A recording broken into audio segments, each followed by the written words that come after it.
Hey, what is going on, guys? I hope you all are doing well today. Elliot here, and welcome back to The Fragrance Well. So, you see the thumbnail, you see the title, it mentions elite scents. We are going to talk about what I would consider to be elite scents today, but maybe not so in the way that you may think. We're not necessarily talking about like price point or anything like that. To be fair, many of these, pretty much all of them are rather expensive for the most part, but that's really not the focus. The focus is actually more so on the situation with these fragrances. These are all fragrances where I would classify the situation to best use them as situations where, maybe it's a little bit more classy, maybe a little bit more formal, areas where, the cost to participate in the activity is gonna cost you a little bit more on average. And I would also say that these are gonna be fragrances that I would definitely not categorize as everyday, easy to wear fragrances, or fragrances maybe more specifically that you can use for anything. We all love our fragrances that kind of cover all the bases. You can use them for casual situations as well as more formal situations, and the fragrance will work. These fragrances here specifically work, in my opinion at least, in more specific situations where, it is a little bit more formal. Maybe it's a certain place where, again, the cost of entry is a little bit higher. That's what I'm talking about when I mean elite fragrances. Full disclaimer here. If you love a fragrance, wear it when and wherever you want to wear it. These are just simply suggestions. They are not rules. Matter of fact, just about every fragrance on this list I've worn outside of the situation I'm gonna attach it to in this video. But again, in my opinion, there are certain fragrances where they work at their best in a specific situation. So we got 9 of them here. Let's go ahead and get it started. But before we do, as always, please remember to like the video, subscribe to the channel if you haven't already, and please hit that bell icon and enable notifications so you can be notified when I upload new videos. Let's get into it.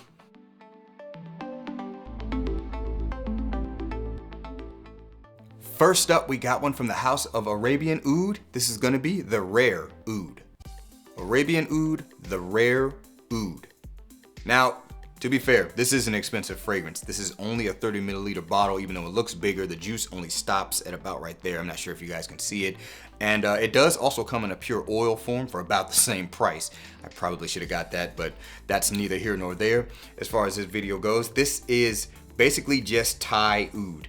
The characteristics of the oud in this fragrance I would classify as slightly spicy, almost a cardamom, cinnamon kind of feel. Doesn't smell exactly like it, it just kind of has this spiciness to it, and very plant resinous overall with a dry woodiness, almost a cedar wood like characteristic to the fragrance. It's actually quite complex for it to just be one ingredient, but remember, things have their own note breakdown. And this fragrance definitely just doesn't smell like one thing, even though it is listed as pretty much only having the Thai oud in it. So where would I classify this fragrance in terms of the best place to use it?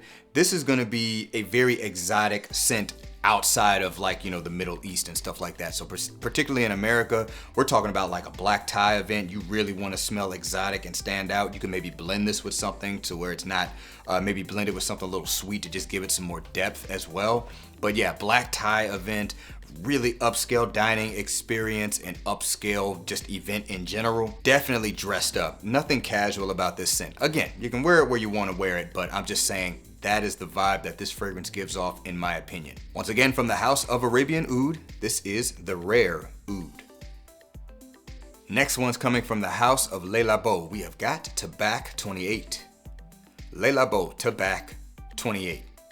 So definitely a tobacco fragrance, but not in the sense of, say, something like Naxos or Herod. It's not that kind of tobacco fragrance. It is very particular, very realistic, leafy tobacco soaked in rum. Overall, it's quite boozy as well. A little bit of a cardamom, adding a spicy element to it. There is some oud in this, and I do believe it is adding a little bit of a smoky element to it. Not a completely funky oud, it just adds some more depth. There's also some gaiac wood kind of playing into that smokiness and adding a little bit of a woody base to it. This fragrance here is, in my opinion, the best use for it is going to be upscale cigar lounge. I'm talking about a place where they have many top shelf liquor and drink options, not like one or two. You could also use it, say, at a high-end restaurant, particularly maybe like a steakhouse, something like that. But other than that, in terms of it being, the best usage for the fragrance, That's pretty much where I would place this fragrance. I have worn it outside of that, but and don't get me wrong, I love smelling the fragrance whenever I wear it, and I would wear it outside of that, but in terms of where this is gonna shine the most, that's where it falls in my opinion. And honestly, I think one of the reasons this fragrance is one of the more rare Le Labo fragrances is because it is that particular. Many offerings from the house of Le Labo kind of work for a variety of things. This is just simply not one of them, and I think that's why they basically make it an exclusive fragrance. Once again, from the house of Le Labo, this is Tabac 28. Next one's coming from the house of Dior. We've got Dior Homme Parfum. Dior Homme Parfum. Now this one really shouldn't be a surprise to a lot of people because a lot of people like to just consider this as a special occasion fragrance anyway.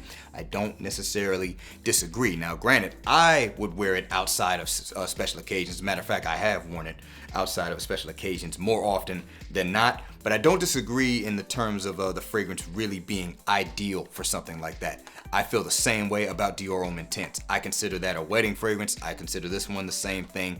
Formal occasion, celebratory event fragrance where it is more formal dress than anything. Same thing, great night out fragrance where you're going somewhere that's a little bit more upscale, whatever you want to place into that category. But I do think this fragrance has an elegance to it that lends it to that category. By the way, this is a iris fragrance featuring some leathery notes as well as some nice patchouli-like accords, some woodiness on the dry down, very dense and rich iris fragrance, more so on that makeup-y style. Anyway, yes, I definitely consider this fragrance to be one that you would kind of put into that elite category where you're going somewhere where the cost of entry is a little bit higher, or you just need to look your best wherever you're going when you're wearing this fragrance, in my opinion. Once again, from the house of Dior, it's Dior Homme Parfum. Next fragrance is coming from the house of Savoir Faire. This is the Whiskey Rose.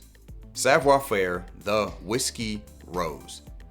I literally got this fragrance yesterday evening, and I wore it yesterday evening. Me and my wife went out to dinner for our anniversary, and we went up to a upscale restaurant, upscale steak and seafood house.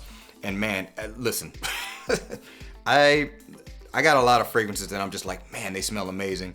Very few of them just blow me away in terms of just like, I cannot believe it's that good. This fragrance did that for me, and my wife liked it as well. And this was a blind buy also. This fragrance is Drunken Rose, so the name is a little bit appropriate. Has a kind of a smooth cocktail booziness characteristic to it. The rose is very opulent in this, almost kind of bright and watery while also having a richness to it. There's some strong but supple leather accords in this, a little bit of deep woodiness to it. You look at the note breakdown, there's a lot of stuff in there. I have no idea what it is, so I'm not even gonna pretend I know what it smells like. But yeah, it's this rich and opulent, rich woody feel to it, but also leathery and just opulent rose and a little bit of a booziness. Very complex scent, but very classy and upscale fragrance. In many ways, this fragrance kind of inspired today's video. But yeah, what I just mentioned about going to a very upscale steak and seafood house, that's kind of where this fragrance lies. I also thought about this speakeasy we've been to, really nice speakeasy bar that we've been to where you're supposed to dress a little bit nicely for the place, and also the drinks are top shelf. They're all high quality drinks. This fragrance kind of falls into that as well. So think upscale bar, just place where you need to present yourself fairly well. Amazing scent that I'll definitely be talking about a lot more in the future. Once again, from the house of Savoir Faire, this is the Whiskey Rose. All right, next up we got another one from the house of Arabian Oud. This one's gonna be Blue Oud. Arabian Oud, Blue Oud. Now this one here is what I like to call a dance of oud. If I'm not mistaken, there's two types of oud in this, and the types of oud are Cambodian oud and Indian oud, if I'm not mistaken. It is, like I said, it's a dance of oud. There's like resinous characteristics to it. There's woodiness. There's hints of sweetness. There's some freshness going on at times. It's a very complex oud fragrance in my opinion. And same thing where it just kind of falls into that elegant elite category where it's a really good choice if you want to stand out and smell very exotic at an upscale event. Great for a nice wedding. Great for a formal event outing. Great for, a really nice date night, or, at an upscale restaurant, or just dinner at a high-end restaurant. I remember my dad wore the oil form of this, the pure oil form of this, to my brother's wedding, and look, no one at that wedding was smelling like him, and boy did it smell amazing. At least it did to me. Again, I've worn this in situations outside of that, but if I'm gonna categorize it where it can work at its best, I'm gonna place it in those categories. Once again, from the house of Arabian Oud, this is Blue Oud. All right, next one's coming from the house of Tom Ford. We have got Tobacco Oud. Tom Ford, Tobacco Oud. All right, now this fragrance here kind of has that bad boy vibe, but with class, if that makes sense. Someone who might be dressed up real nice, but doesn't mind throwing a leather jacket over the top of it. That kind of vibe. Very spicy fragrance. Really nice tobacco accord in here, but it's kind of ashy, so it's a little bit dirty. The oud in here, in my opinion, is not really that funky. I mean, it's kind of like your basic woody feel that kind of gives that rich feel to it. Synonymous with really, like, same as oud would. I kind of think it has kind of the same feeling as Tom Ford oud would in terms of that. Matter of fact, it's almost like this is the dirtier version of oud wood. Without it being oud wood. The occasions to wear this are, I would actually put them about the same as Tabac 28, maybe not 100%, but great for a tobacco lounge. I would probably say this one maybe works a little bit better in a dining room setting where it's a little bit more elegant. I would certainly wear this to a nice bar as well. Main point being that this is not that easy of a wear, or at least not optimally that easy of a wear in my opinion, in terms of wearing it for everyday stuff. Once again, from the house of Tom Ford, this is Tobacco Oud. Next one's coming from the house of Xerjoff. It's gonna be Alexandria II. Xerjoff, Alexandria II. So, the classic from the house of Xerjoff. Very opulent and elegant fragrance. Apple and cinnamon kind of vibe mixing with lavender, and a couple of varieties of oud and some dried woods. I love this stuff, just the right amount of sweetness. Now, this one here, again, I've worn this in a number of situations outside of what we would call more formal and elegant situations, but I still think it does fall into that category where, you need to dress it up a little bit more for it to work at its best. I would say with this one though, semi-casual to a minimum. Whatever the event is, if it's semi-casual at least, then it's gonna be a little bit more optimal. I love this fragrance for like a work outing or something like that. It's a get together for your company, and you don't have to dress in black tie, but you do need to look the part. Works really well for a variety of dining out situations, at least mid-scale restaurant. That's why I'm saying I'm giving this one a little bit more wiggle room than some of the other ones. Overall, I would say it's just not a fragrance that you would classify as a great wear it for anything fragrance. It could be worn as one, it smells amazing, but it works at its best in more formal occasions in my opinion. So once again, from the house of Xerjoff, this is Alexandria II. All right, next one's coming from the house of Nishane, and it's gonna be Sultan Vetiver. Nishane Sultan Vetiver. All right, so first and foremost, beyond the situation, if you do not like vetiver at its deepest levels, or even like heavy, dried, powdery florals, this scent isn't for you. I put a very high age stipulation on this one. This one's almost like a 40 and up fragrance, unless you're a younger guy and you just really, really like vetiver. You know what this fragrance reminds me of? Reminds me of like old money. You know that saying, old money aesthetic? I think about that when I smell this fragrance. Corner office guy in his like 50s and 60s. So this is giving you a wide variety of vetivers. You got the smoky variety, you got the earthy, dry, earthy variety, you got the grassy variety, mixing with a really nice absinthe. I love that brightness that absinthe mixing with bergamot gives to this fragrance. So a slight kind of boozy feel and some very powdery but elegant florals to the fragrance. I pretty much already gave it the stipulation. It's like corner office kind of vibe. So high end, job kind of vibes is what this fragrance really gives me. You're definitely the type of guy that is getting dressed up wearing a fragrance like this on a daily basis. I love this scent because I am a big fan of vetiver, but it is definitely not for everyone, and it definitely gives off a certain type of vibe. Once again, from the house of Nishane, this is Sultan Vetiver. All right, last but not least, coming from the house of Homme, we have got Interlude Man. Homme Interlude Man.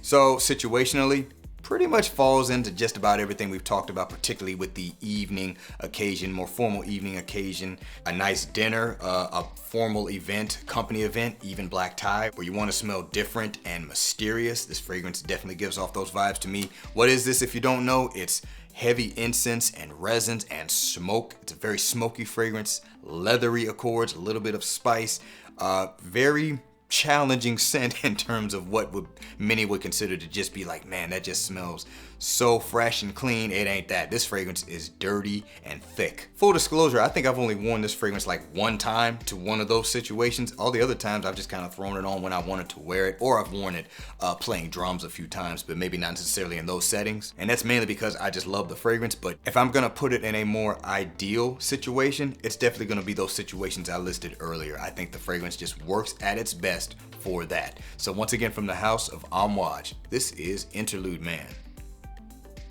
Alright guys, that is going to do it for this video. So let me know down in the comments below, what would you consider to be an elite scent in your collection based on the variety of situations I just listed. I can understand not everybody really participates in many situations like that. So list whatever you consider to be in your life something where, you know, hey, I need to kind of step my game up to participate in that activity. Really looking forward to seeing what you guys have to say. Thanks again for watching all the way into the end. I really do appreciate you guys. Please remember to be well and smell well. And I'll see you in the next episode of The Fragrance Well. Have a good one.